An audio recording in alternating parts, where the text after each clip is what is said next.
Let's do a reading update. I'm in sweatpants because it was Christmas party night and it went exactly as well as you would think a Christmas party where I don't have to have any kind of decorum went. So this was a rough week. This was a rough week for reading, but I think everyone has that. And I want to kind of like just be really transparent about that. This was a really bad week for reading. My personal life was really crazy. My work life was insane.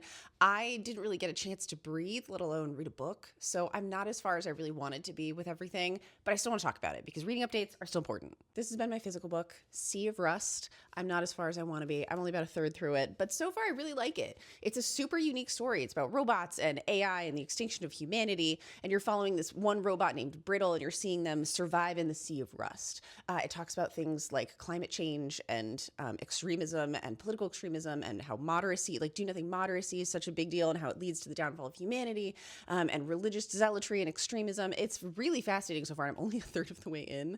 But yeah, I will give a better, more thorough review once I'm done. Next, I've been listening to Howling Dark. Thank you, Book Talk. Thank you, Bookstagram. Thank you, everyone who was really mad at me for DNFing Empire of Silence.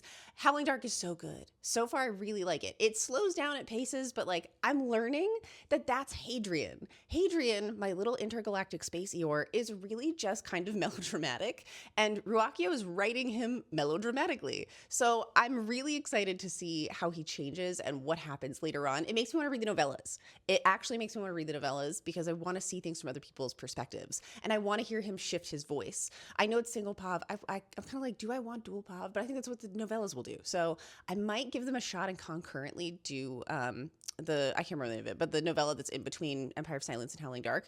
I'm really enjoying Howling Dark. I'm only like 5 hours in, so cut me some slack, okay? Cut me some slack. It's been a tough week. Anyway, this weekend's not looking much better. But my goal for this weekend is I want to finish Sea of Rust somewhere in that timeline. And I want to start and finish The Very Naughty List. This is a horror book that was recommended to me by an indie author. So I'm very excited about this. It's just a fun seasonal little like romp. It's a slasher book. So I will give you guys more information on that later. Until then, see you next time.